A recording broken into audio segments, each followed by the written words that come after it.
Feature. Special. Feature. Special.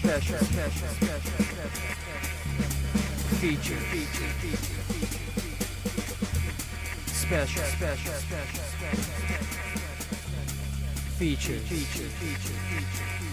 Coming up. Special. Feature. Coming up. Special. Feature. Coming up soon. Special. Feature. Hot on the radio dial. Special. Feature. Welcome to Special Features. I'm Nate Fontaine. And I'm Tone Capone, and we're here to talk about the exciting interview that you did, Nate. Unfortunately, I had to go out on a few errands, and I couldn't make it. But look, you dutifully met the task. Yes. And who's the man you interviewed? Well, we spoke to the great producer, David Bottrill. Now, Yes. for those unfamiliar with who David Bottrill is, he is a legendary kind of producer, mixer, engineer. For the last 25 years, his main credits was he worked on the Tools Anima, Lateralis, Salaval. Yes.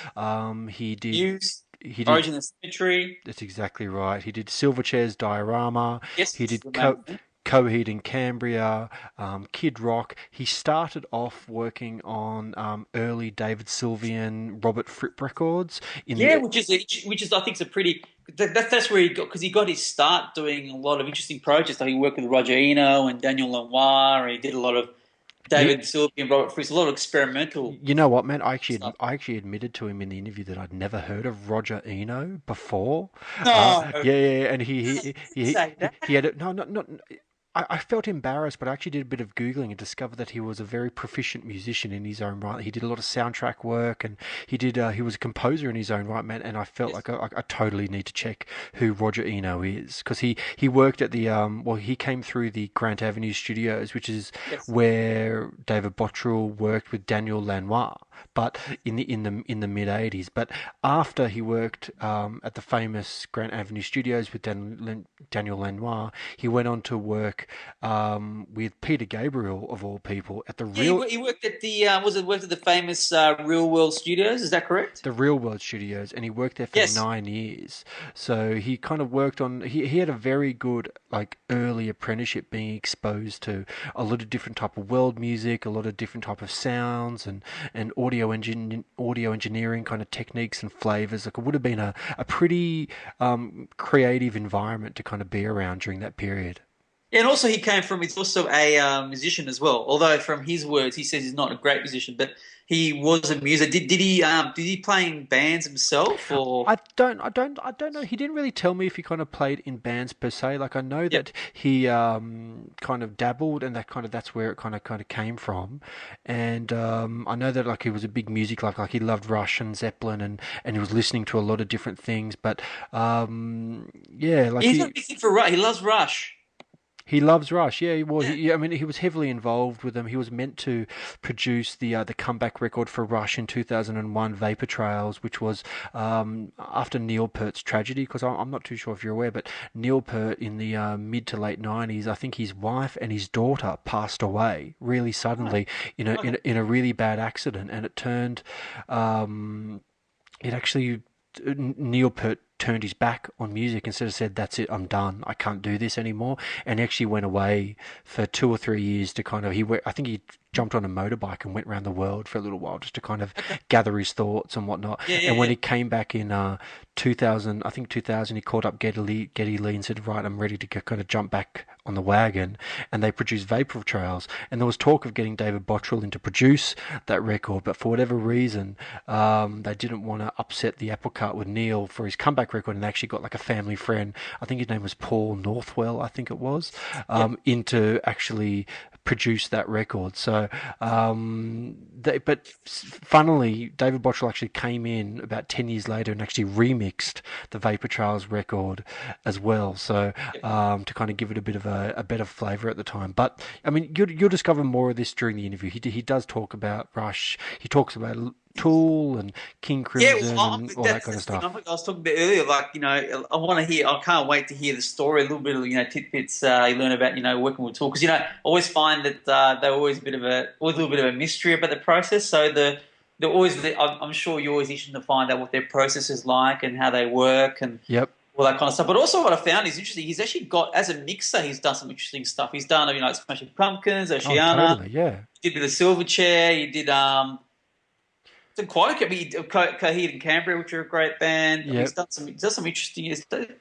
Even the mixing end, he's done some interesting stuff. Especially with the hard rock and metal and kind of sort of a little bit the world sort of genres. But the thing that's good about David Bottrill is that he's got like a style about him. Like he's not one of like this producers that just kind of shows up and it's just like another record, if you know what I mean. He provides like an extra kind of level to the album, like a certain kind of sheen across it. Like he really knows what he's doing. So it was a total pleasure to talk to him in the time that I had with him the other day. And it was weird. It was weird to do the interview by myself, Tone, I will admit. Well, I think you said you missed me. I did a bit, yes. You missed a bit of the Tone Capone. I know, but power. Yeah, but our officers just weren't talking, man, were they? No, officers weren't talking, and it was just it was just one of those things, man. Just one of those things I was called away to a few things. But look, man, from what you've told me, I think you've done an absolutely stellar job. So I'm definitely to be honest, I'm approaching this like a fan myself. So I'm looking forward to the interview with David Bottrill and learning more about who he is as a person, where he's come from, bands he's been involved with, producing and mixing, and getting to know more about him. And the techniques that he provides to achieve the results that he kind of gets, which are outstanding. So before we go too far, how about we just get into it, man? Let's get into it, man. So here we go, guys. Hope you enjoyed the latest Special Features episode on David Bottrill. See you next time. Bye. Cheers.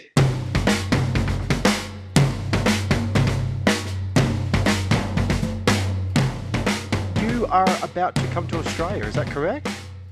I am. Yeah. I believe I'm coming the beginning of March. Oh, okay. What are you working on, if you're allowed to say? If it comes to pass, which I mean, it's the deal is all but done. Yeah. So, I mean, we're talking. I've got their music and stuff like that. Band is called the Birds Tokyo. Yeah. Which is that's the Carnival guys, or one of the Carnival guys. Well, is that correct? Singer from Carnival. Yeah, nice. Singer from Carnival. Yeah, I've worked with them. I've worked with them on a number of occasions already, doing some mixing for them for a couple of projects already.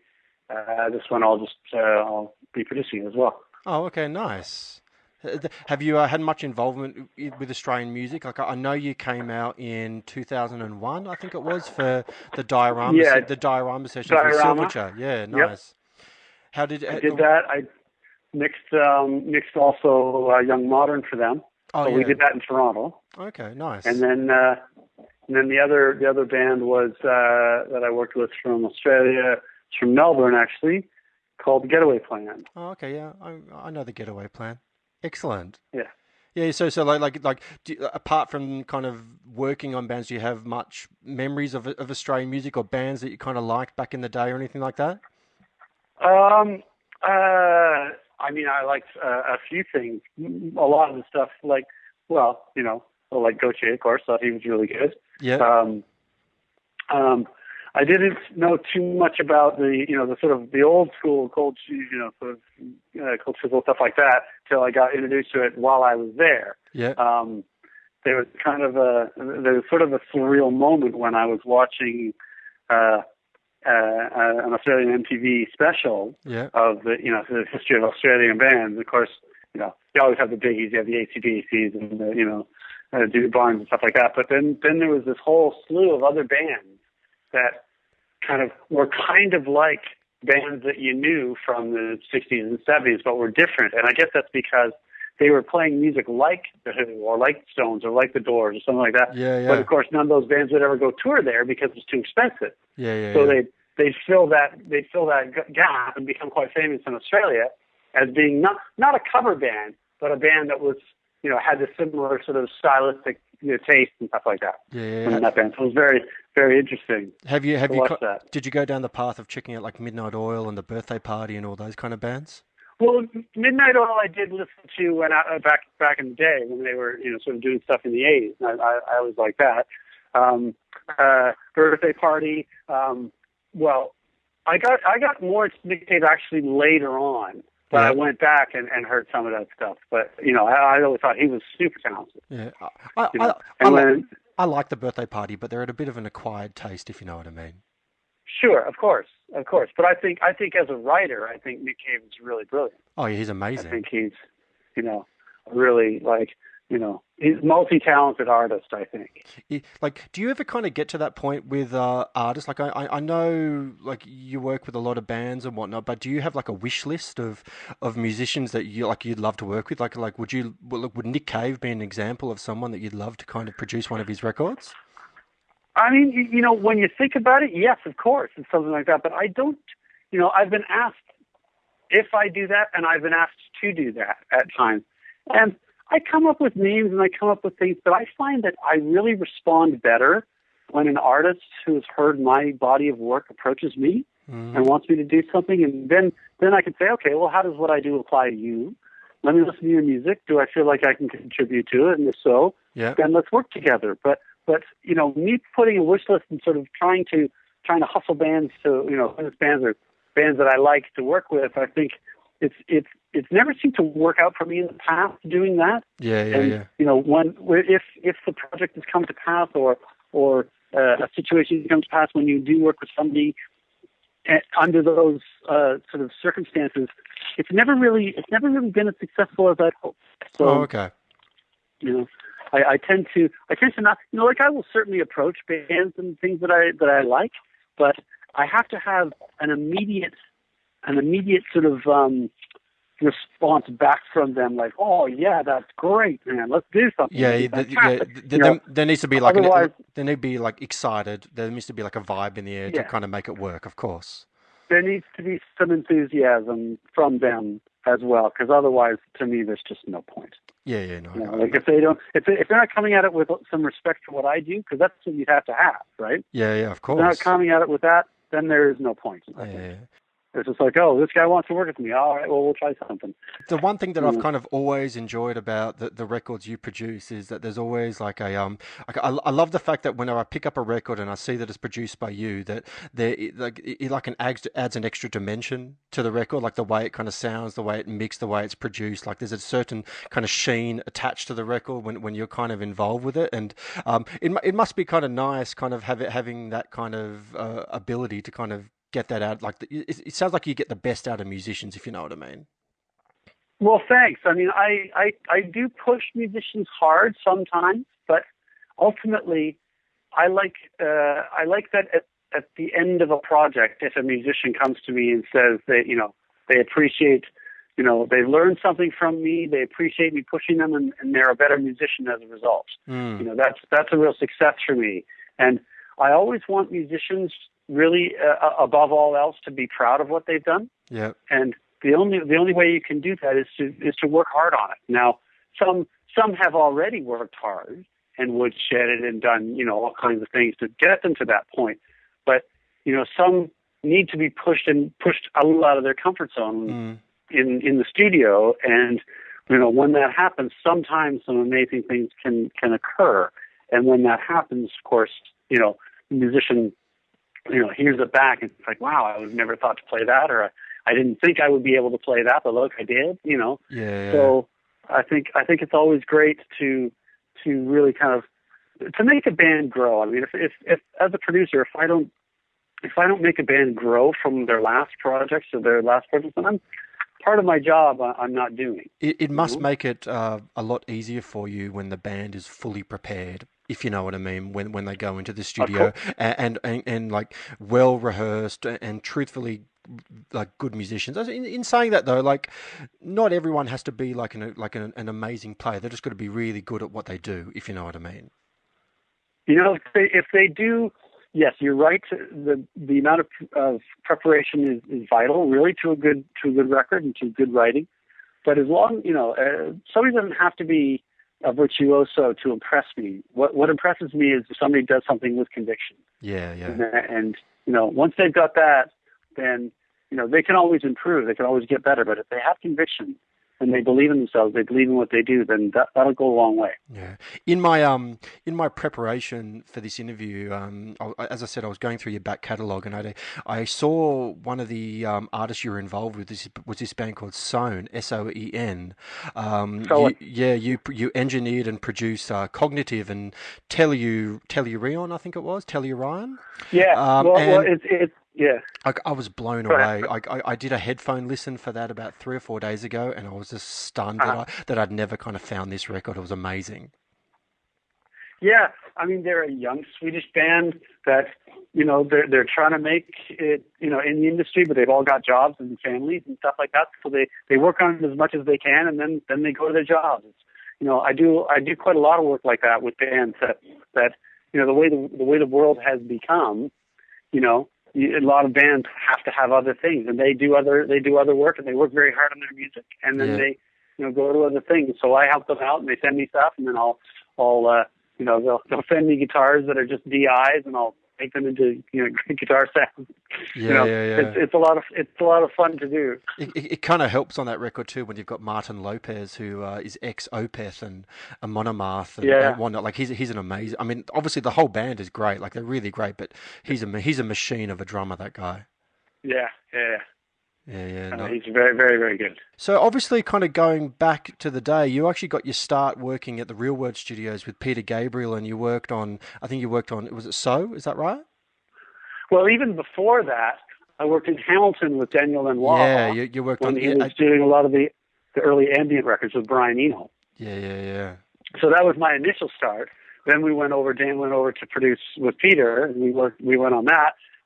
And I was assisting on the So record. Yeah. Kevin Killen was the engineer on that record. Yeah. And then I stayed with Peter for another 9 years. Oh wow! Basically, that would have been worked. That would have been quite an apprenticeship learning, and I dare say you would have kind of experienced every type of environment and instrument and mix and whatnot. It would have been quite a fascinating environment to be in. I got to hear kinds of music that I would never have been exposed to in Canada. Yeah. I think, at least not easily, and it was just sort of handed to me. I was very, very fortunate. Real Word Studios is in the UK, isn't it? Is that correct?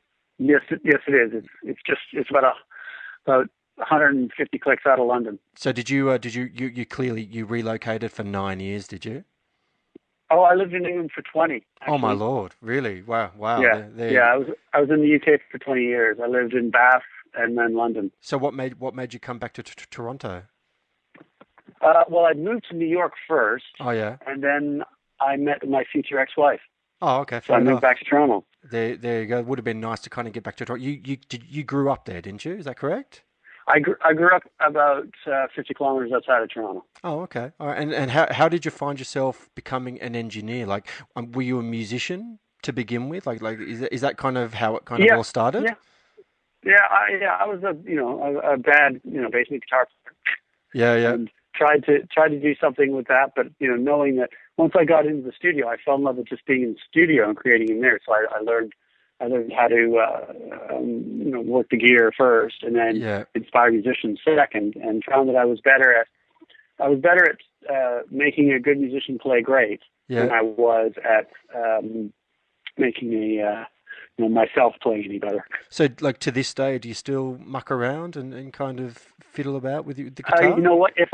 If I have any time at all, I try to do a little bit of writing, but it's few and far between because I'm so busy with other things. Yeah, it must be a bit of a problem for you. I mean, it sounds like you're like always on planes, flying from studio to studio, and working with different bands, kind of all over the world.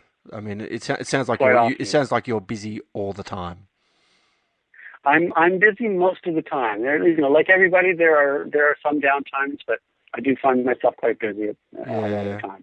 So, like, obviously, you've got a studio. Is it Main Station Music in Toronto? Is that correct? Yeah, it's just my mixing studio in my apartment.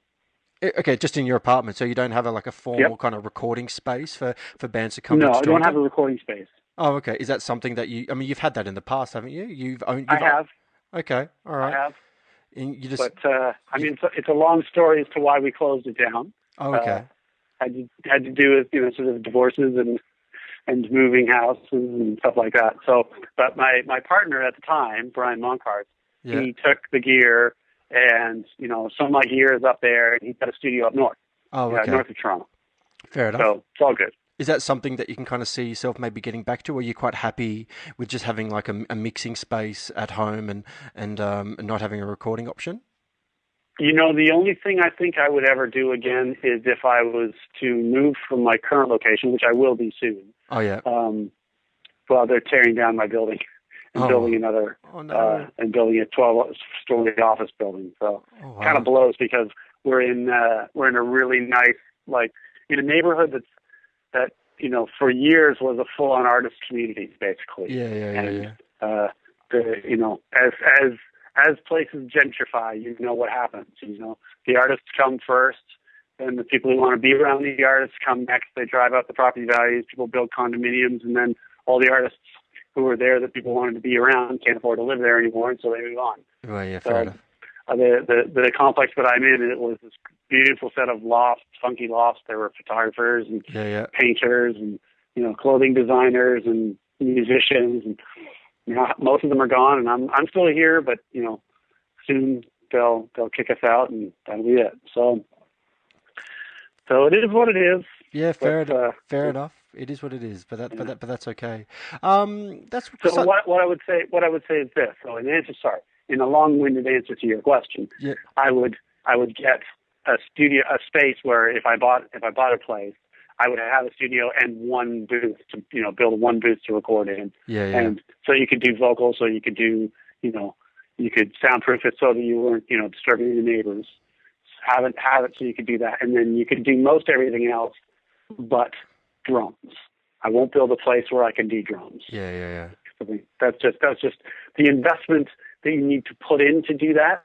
Is so much more than you actually end up using it. Well, that's what I was going to say. Like as much as it would be nice to kind of have all those tools at your disposal, it sounds like your current setup is working pretty well for you, if you know what I mean. Like, yeah, it is. It's absolutely, like my situation now is such that I get projects sent to me from all over the world. Yep. And I can refine and mix and do all the work I need to do right from where I am. Yep. I can't really have clients in and do vocals, but that's okay. And you can always do, you can just rent a studio for, an afternoon, do that, and then take it home. So, it's quite ideal for me at the moment. I'm quite happy with the way the situation is. But as I said, my situation is soon to be forced to be changed. Yeah. So at that point, I'll reassess what I need. Something that I wanted to ask you about as well is obviously you produce, you mix, you engineer, you wear a lot of different hats in the studio. Do you always mix the records that you produce? Is that something that you kind of prefer to kind of do, or like how do you approach that when you're working with kind of other people? I'm assuming there are people that you go to that you can kind of trust their work and whatnot. Yeah, there are times when I like to finish off a project and mix, and there are other times where I like to have another set of ears work on it. A number of people that I know that are really good that I would send things to, that I have in the past, and Jay Ruston is one of them that I've sent a lot of stuff to him. A few people along the way, Alan Moulder's mixed some stuff for me, all kinds of things. So, I suppose it must depend on the size of the project as well, and kind of how much time you kind of want, attached to it and whatnot as well. So there are a lot of different variables in place.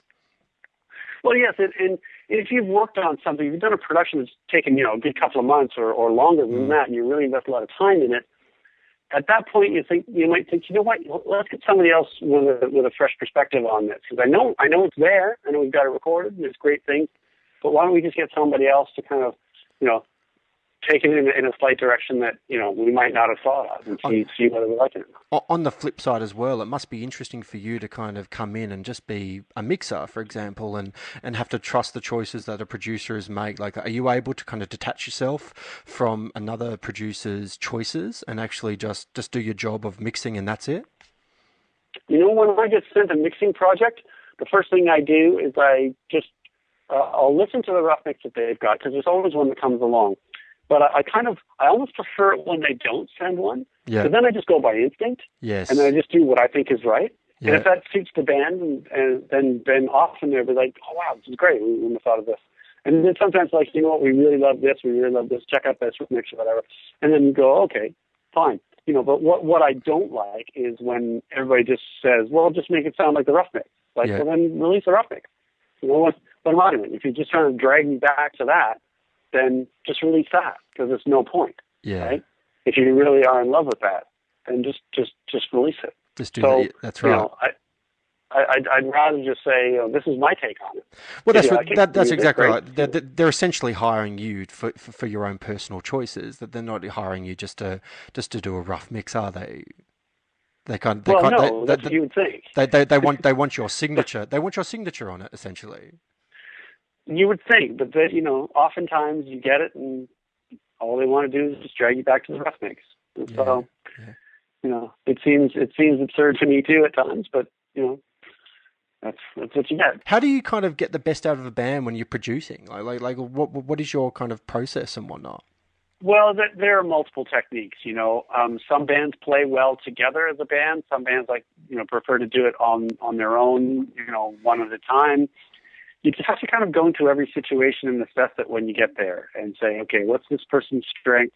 What's the core of the band? What's the nut of what do we want to get across here?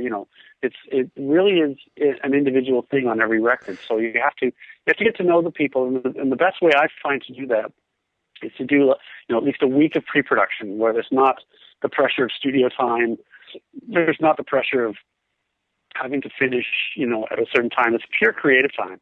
So you get in there, you're hacking through the songs, like trying ideas out.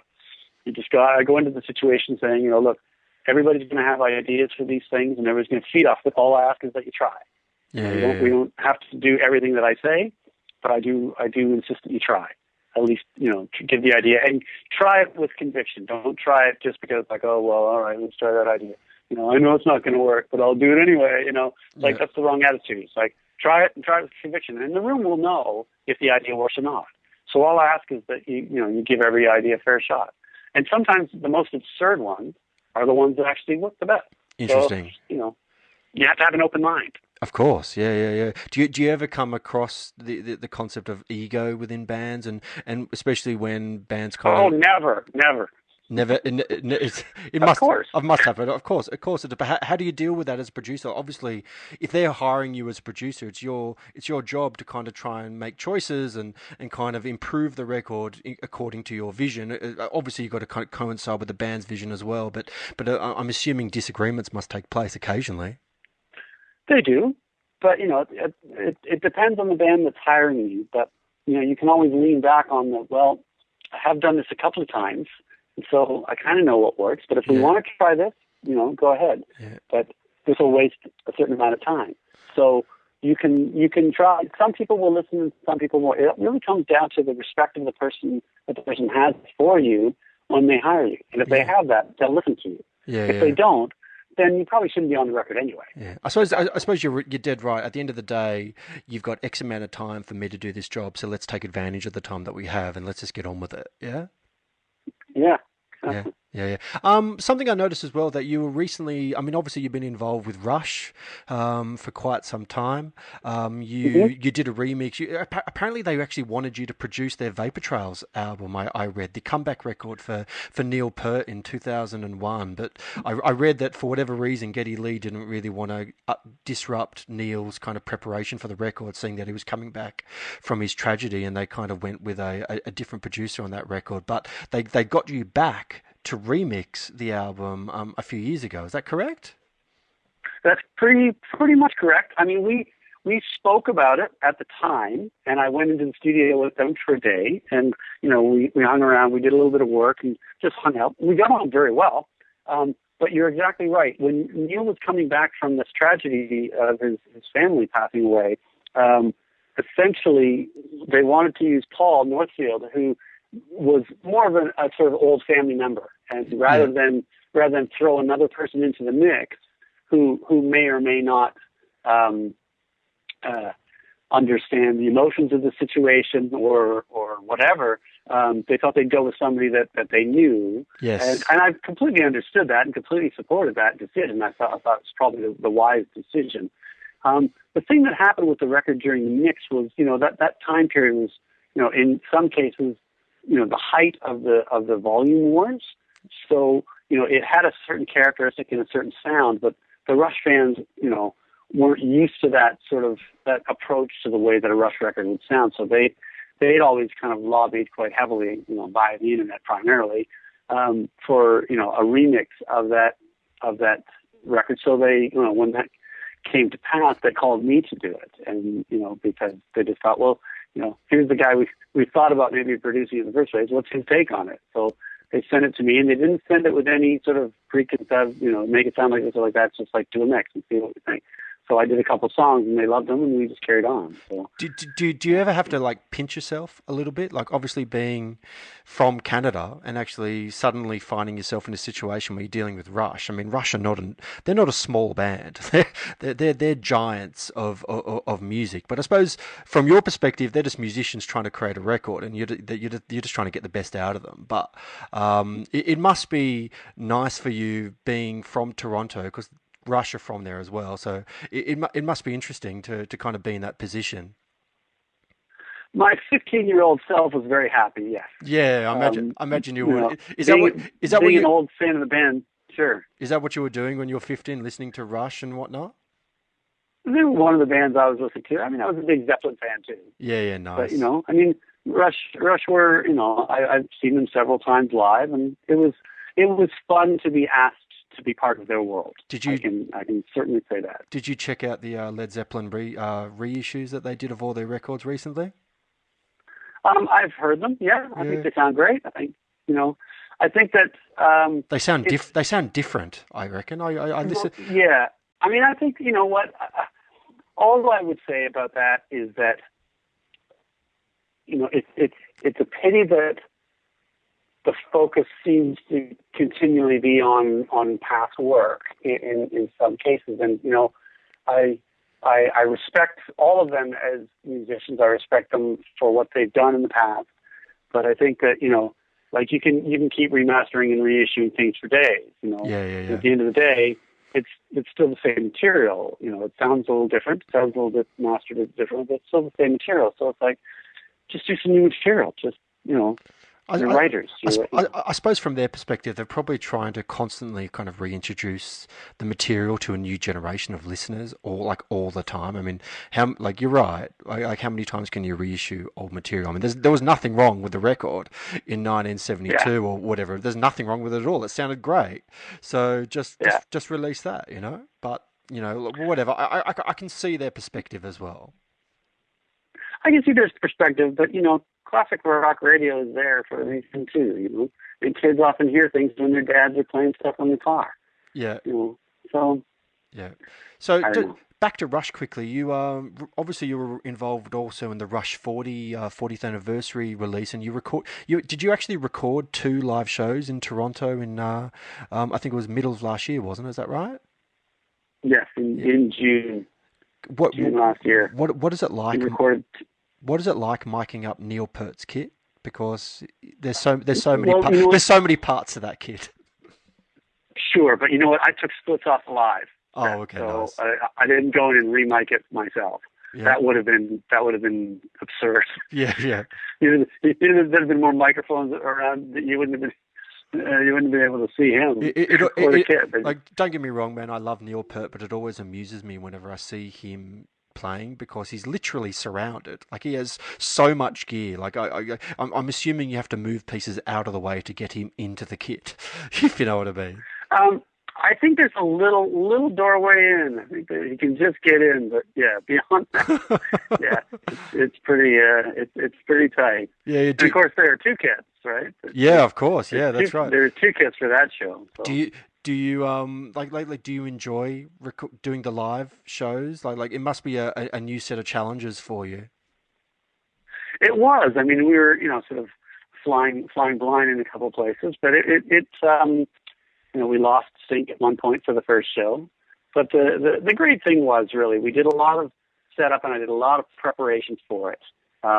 When we came to do the first show, the band weren't playing their best show. The video people were recording, they needed to change in the lighting. So by the time we got to the second show, it all came together. Yeah. The band was on fire. The show, the lighting was on fire. All the filming, everything was great. So it worked out in the end. There were technical problems. There were all kinds of things that were not working for the first show. Yeah. But it really came together in the second. Wow. Yeah. Would have been pretty interesting to be there. I actually haven't checked out that release yet. I need to buy it and have a good listen. There you go. Yeah.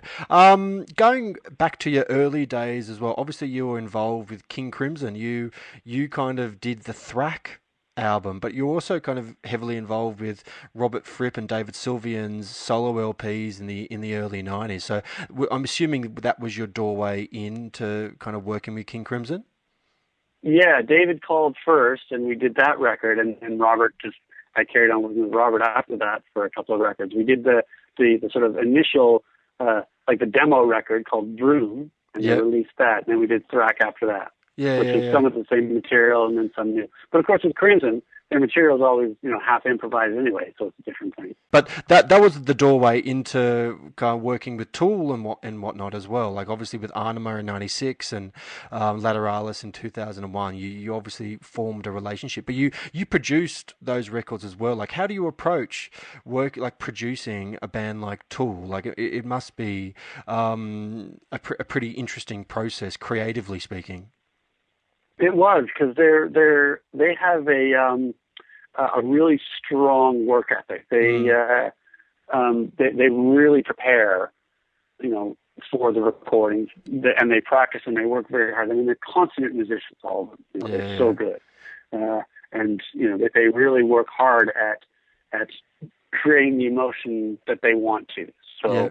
It's fantastic. They're fantastic for people to work with. Were they receptive to your suggestions and ideas and whatnot? Yeah, sure. Yeah. They kept an open mind. Yeah. I mean, they're pretty straightforward about what they want too, which is great. I mean, if somebody comes in and argues a strong point for doing something, I'm all for it. But I'll throw my ideas, and all I ask is that they get listened to.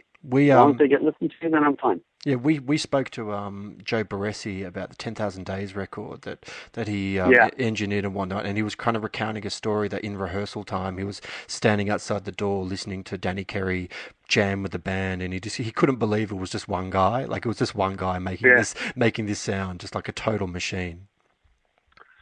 He's pretty fantastic. There's a case to argue he's the best drummer in the world. Certainly in some fields.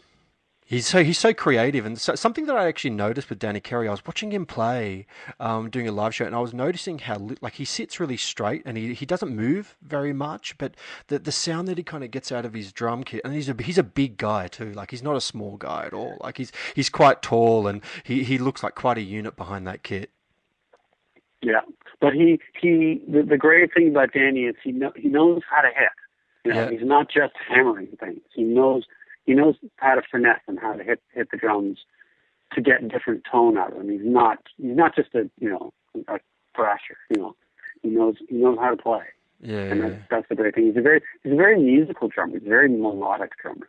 Interesting, but yeah, I mean, back when you were kind of producing Anima, obviously, like the industry's kind of shifted to like there's kind of moved, like there's a lot of new technology kind of around and whatnot. Like how do you, like when you're in the studio, are you like a slave to old tricks, or are you constantly evolving and learning and whatnot?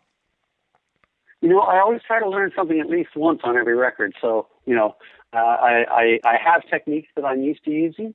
Yep. And then I've got, I'm open to learning new things. I don't I don't sit and watch every video on the internet about recording techniques per se, but if something comes along or somebody says, "Hey, what if we tried this?" I'm all for hearing it. Yeah. But I think I've stuck a mic into every kind of tube that there is at one point or another. Nice. And sometimes it works, and sometimes it just sounds like a tube. Are there records in your catalog that you consider like highlights for you, and anything that you kind of want to name check, or are they all your? I mean, those two records are always, they always come up, of course. I love the soundtrack to The Last Temptation of Christ that I did with Peter Gabriel back years ago. I think that's a beautiful piece of work. I did a bit of reading about that. There was a track called "The Feeling Begins." That's the opening track. That you worked on. That I think I read in a previous interview of yours that was a bit of a turning point in your development. It's something that you kind of name check a little bit, and why was the Last Temptation of Christ so important for you? I think it was the culmination of all the new kinds of music, the new kinds of instruments that I had never I'd never heard before, all kind of coming together. In the process of making that record, I had to, I got an education in, different musical styles, different sounds, different musical instruments and emotions that they create.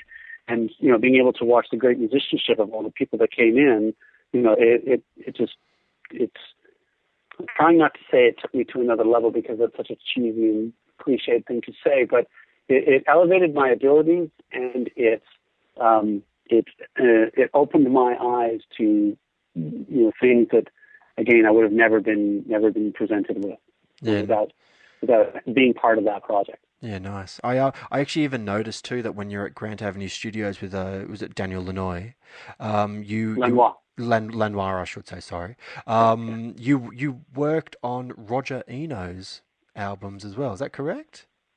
Yeah. As in, and I know this sounds awful. I really should have done my research a bit more, but I didn't even realize he had a brother that was a musician. Then I looked into it, and it turns out he's quite a proficient musician, and he's done soundtracks and all kinds of things. I should have a listen. Yeah. It's good. I mean, that record was a real sort of homage to Eric Satie in quite a lot of ways. So, his style of doing things is again during that time period of making ambient music, essentially. Yeah. So, and sort of just seeing how you can create emotions with sound and with as well as with tone and harmony. Yeah, nice. Before we wrap things up, can you tell me about Make Music Matter? What's all that about? Apparently, that's a project that you're involved with, yeah? Yeah, okay. Make Music Matter is a charity that basically uses music as a rehabilitation tool for, right now, we're centered on a Panzi hospital, which is in the Congo. Oh, wow. And it's a hospital that's set up by this Dr. Mukwege, who is a Nobel Prize nominee, in fact. And he set it up to do basically reconstructive surgery for women that have suffered gender-based violence in war areas. So the Congo's one. We've got a little studio there, and we found that when people create music, they're able to release a lot of the trauma that they've been through and deal with psychological issues that in ways that they never would have been able to, or they would have maybe not been able to do in other ways. So we use that, and then we use the music that they've recorded, and we release it in the Congo. We get it mixed back here in Toronto. Yep. And we release it in the Congo. We release records here for information. We don't try to make a lot of money out of it, but for them, they're talking about their situation. They're talking about the lives that they've had and the troubles that they've seen, and getting that information out to the people in Congo. It's a great way to disseminate, information and knowledge to people. Wow. So it's like creating a platform that's in turn like a cathartic experience for people who are using music to kind of deal with their awful trauma that they've kind of been through and whatnot. And sure. Yeah. Exactly. And it's the creation of music that's really doing it, because they come in and they write songs. We have a producer on site who comes up with a few chords for them, and they sing over that, and then they tell their story, and they write melodies. And if issues come up during that time that they begin to struggle with, there's also a psychologist there all the time, in the session, and he'll stop and say, okay, let's go off into the quiet room and let's talk about this. and then come back, and they do it in groups. So it's a group therapy, but also a creative process, and everybody sings on everybody else's song, and when they get them back and they hear them, all finished off, they're thrilled. And we try not to overdo it and make it sound overly produced, so it's still natural for them. Yeah. But lots of people have been involved. We've had this rapper Timbuktu from Sweden. He came in and did some rapping on 5 songs, I think, and I got Tony Levin to play on one of the songs. Nice. So Did Tony Levin bring his Chapman stick with him? He played stick on the one. Yeah. He played the stick on one and bass. So, wow. Yeah. Nice. Well, it sounds like an amazing kind of charity. You must get some pretty interesting and really nice results out of it. You know what?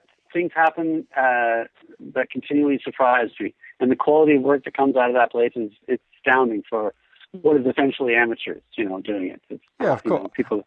Of course, but you know what, man? You can forgive the amateur nature of things if people are honest in their performances. If you know what I mean. Of course. So if that's what's kind of being produced, I mean, it sounds interesting. I'm going to go and try and check it out. It'll be good.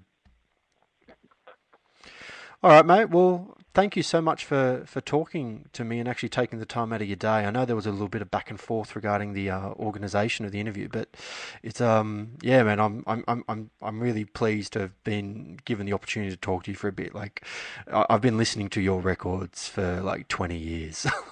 Well, thanks, Nathan. It's my pleasure.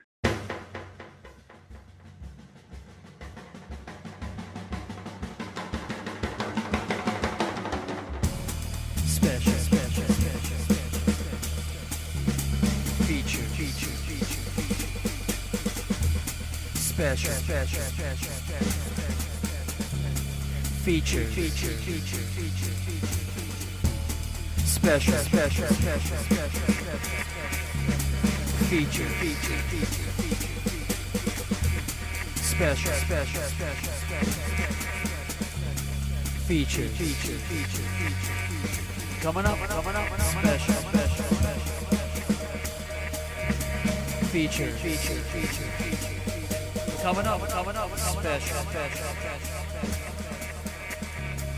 Feature. Coming up soon, special. Feature. Hot on the radio dial, special. Feature. We're going up.